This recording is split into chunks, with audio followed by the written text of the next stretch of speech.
We're on chapter 23, and we're going to finish the chapter on the article, Why Communism Kills, from Dr. Fred C. Schwartz in your book. And it says here, 94 million can't be wrong. Over 94 million people have been killed by communism, probably more. And here we have some pictures of some of the communist leaders there. So why does communism kill? The record. What's the record of communism? Communism kills. The record is crystal clear. So we see 35 to 45 million people in the Soviet Union have been killed by communism under Lenin and Stalin. 34 to 62.5 million people in communist China have been killed by Mao Zedong. And these figures are considered inadequate by some authorities in the Soviet Union, such as Solzhenitsyn and Antov Avyensko, those two. Avyensko's father led the Bolshevik storm of the Winter Palace, that's in St. Petersburg, in 1917. And he basically calculated that those killed in Russia were as many as 100 million people. So here's another death toll. So we know that the death tolls are over 100 million. That's a lot of people being killed by communism. 65 million China, 100 million in Soviet Union, 2 million in Cambodia, 2 million in North Korea, 1.7 million in Africa, 1.5 million in Afghanistan, 1 million in the communist states of Eastern Europe, 1 million in Vietnam, and 150,000 in Latin America. Communism kills. Communism kills. Some apologists acknowledge communism has killed in the past, but they blame this on other factors, such as the people being cruel and violent that have taken over, but do not believe that killing is an essential ingredient of communism itself. If communism came to the United States or Western Europe, would it not lead to mass slaughter? Are they right? Or is this a dangerous delusion? Why does communism kill? So basically they're saying, well, we don't know if it's communism kills or just the people. Well, we know the people are killing, but they're killing in the name of communism. And here I put down this, it says communism. All the kill kids are doing it. Oh dear. So you don't want to go for communism because other people are doing it, because communism kills. Why does communism kill? The founder of communism is Karl Marx. Look at his secret hand. Karl Marx told them it was necessary to kill a large segment of the population in order to attain communism's basic objective. So he said, basically, Karl Marx said, yes, you will have to kill a large section in order to put communism in place of whatever government they have. He said, you must therefore confess that by individual you mean no other person than the bourgeoisie, the upper middle class owners of property. This person must indeed be swept out of the way and made impossible. From the Communist Manifesto, page 66. So on the Communist Manifesto, he basically said, yes, you're going to have to get rid of the bourgeoisie, that's the upper middle class, and that's going to take a lot of people being killed. He admitted to it, and he recommended it. Communism, taken literally? Well, some say that Karl Marx did not intend to kill people and shouldn't be taken literally, but just a gradual elimination of property owners, right? But they cannot deny that the followers of Karl Marx, including Stalin and Mao Zedong, have taken this literally and have killed the middle class owners of property. Once they have acquired power, they went out and killed property owners. So what was Karl Marx saying? What did he believe? The vision of Karl Marx. Well, Karl Marx envisioned the creator of a new superior who would create a new society of unlimited abundance and freedom, a new world order. The creation of this new earth, if not new heaven, wherein the redeemed would dwell. Hey, that's scriptural. Yeah, he was looking towards like the Antichrist, wasn't he? This new man would be devoid of selfishness and greed and laziness and aggression and envy and malice and hate and fear.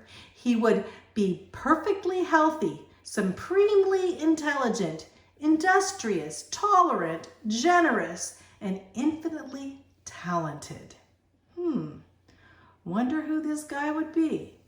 He would create a society of abundance so that any individual could take part in all that he needed, just like breathing oxygen.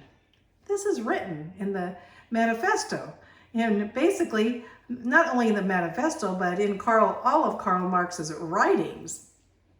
So here we definitely have his vision of what he was looking for: a perfect leader in a perfect society.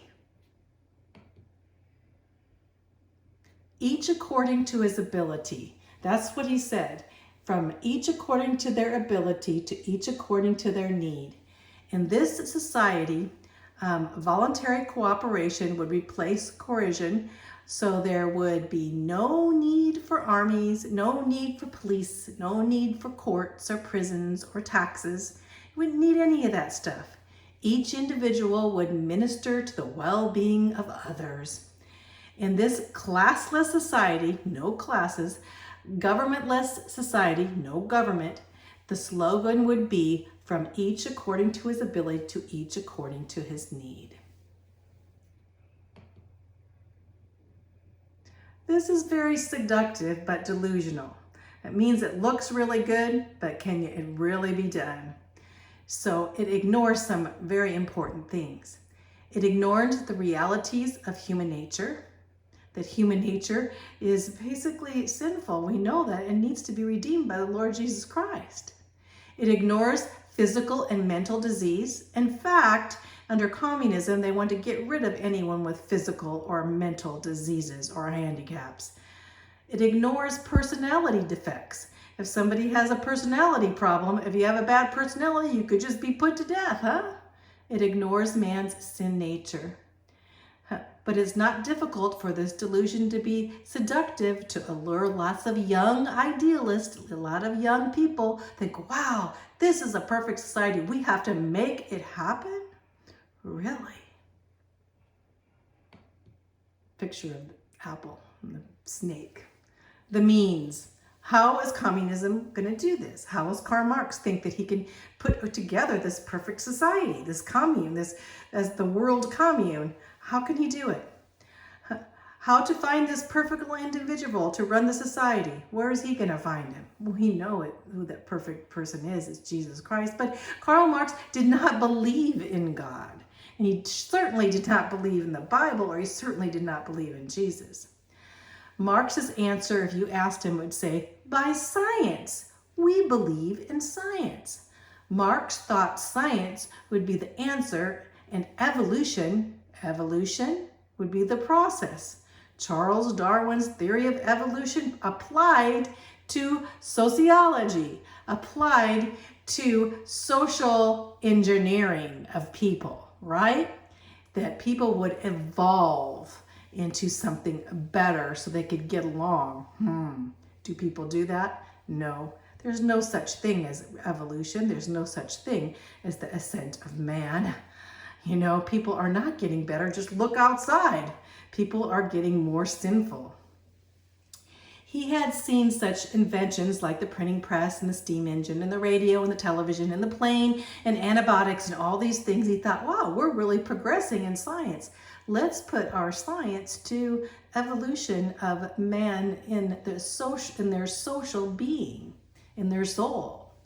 Karl Marx believed science could change human behavior. And this was called what he called social evolution or social engineering. The regenerate man. Marx believed he discovered scientific laws that could create a new and superb quality of a human being. This new man would possess such diverse talents that he would be able to perform a vast variety of functions. Yes, this man that would run everything. In a communist society where no one has exclusive sphere of activity, each can become accomplished in any branch he wishes, or regulates society any way they wish. So society can be actually regulated, and it can be regulated by this world leader. Sounds like it came out of the Antichrist in the Bible. But let's go on. Collected works, or collective works, I should say. To do one thing today and another tomorrow, to hunt in the morning, fish in the afternoon, rear cattle in the evening, criticize everything after dinner, and just as I have a mind without ever becoming a hunter, fisher, shepherd, or critic. He was saying, we're going to be able to do this. We're going to be able to go fishing and rearing cattle. We're going to be able to do all these things and know how to do all these things as we evolve. We're going to be able to perform brain surgery in the morning, engage in nuclear science in the afternoon, to do some gene splitting in the evening, and conduct a symphony after dinner. Just as I have a mind to without becoming a brain surgeon or a nuclear physicist or a geneticist or a conductor. So basically that's what Karl Marx was saying, that we'll be able to do everything. We'll evolve into be able to do everything. These steps to regeneration. So Marx believed the desired condition was called communism, and it couldn't emerge suddenly from existing capitalism. So we get rid of capitalism and replace it by communism. He said this would be like a beautiful butterfly. It would fly in all of its glory. And communism must pass through these stages, the first stage being socialism, before the era of abundance and freedom can be drawn. So basically socialism is, actually communism is a type of socialism. The fires of a revolution. Karl Marx said, steel can only be created by passing iron and coal through a fiery furnace, and communism can only be created by passing society through the fires of revolution and dictatorship. So basically saying, yeah, we're going to have some revolutions and people are going to get killed and we're going to have a dictator, but we pass them through the fire, and finally after the dictatorship we'll get the right ruler and we'll be able to have our beautiful communist society. He said, communism is the hypothetical end result which will reward the survivors of the long march that it is necessary to move from capitalism to communism. He said, yep, that's how you do it. We have to do it by what? Revolution. A lot of people dying. The steps on the long march to communism by Karl Marx. What are these steps? He listed them. Actually, he listed them in the Communist Manifesto and in Das Kapital, his books. He said first, revolution, and then the dictatorship of the proletariat. Okay, the proletariat means the working class, the trades class, the lower middle class, and the poor are the proletariat. So he said, we're going to dictate them. They're going to be alive, and they're going to be the workers. We need workers, right? And so, and number 3, the destruction of the capitalism state. The capitalist state, we're going to get rid of capitalism. Number 4, the liquidation of the bourgeoisie, the upper middle class. This is the part that really stinks, because the liquidation of the bourgeoisie, when you try to come in there and take people's land and take people's property and take people's work and take people's industries and take their money out of their bank and take everything they have, people are going to fight, right? When you come and take their children, they're going to fight, and you're going to have a revolution. So number 5, the creation of socialism. So socialism means the government owns everything and gives you what you want, what you need. Not what you want, but what you need, and tells you what to do. The creation of the new socialist man. And then a withering away of the state. Withering away of the state to make it all equal, right? And then the emergence of communism. So these steps are a little, they could be here, these are the steps that were listed by Karl Marx, but also it can happen, the way communists look at it happen, and he went on to describe, is that you have an economic crisis, some kind of crisis, whether it be a crisis of economy, whether it be a crisis of race fighting each other, whether it be a crisis of labor fighting industry, a fight between the labor classes, or some kind of thing going on. And they want it to go on. They want a revolution. And then they want the proletariat, the lower class, to get angry and mad and start protesting and start ripping and tearing, right? And this is the revolution that's going to happen. And this revolution, then the communists come in and seize the state and seize power. And then they have the dictatorship of the proletariat. They get rid of the bourgeoisie, right? And then they wither away the state, and then they want to get to that high communist place. What a sequence.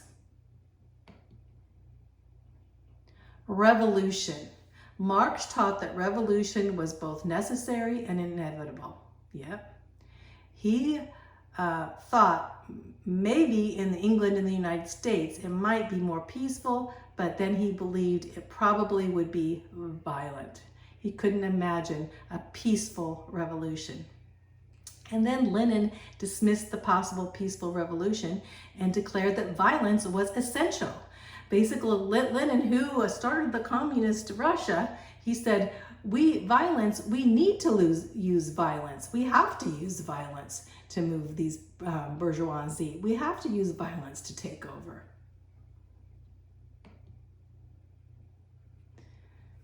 Debates on whether violence is needed. Okay, some communist people from in Europe that advocate communists believe that revolution may be peaceful, while others ridicule the idea.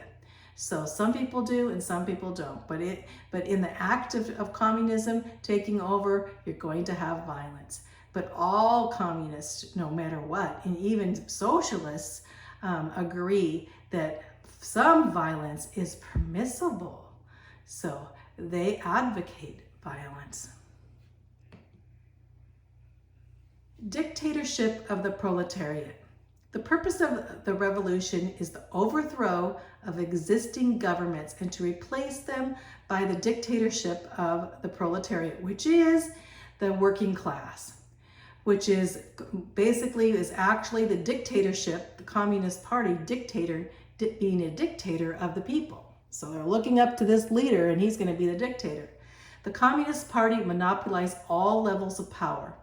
The dictatorship of the proletariat is the rule, unrestricted by law and based on force, of the proletariat over the bourgeoisie. Remember, the bourgeoisie are the upper middle class, a rule enjoying the sympathy and support of the laboring masses. So basically saying, yes, we're going to have the proletariat take over and take over all the land of the upper class, upper middle class. The destruction of the capital state.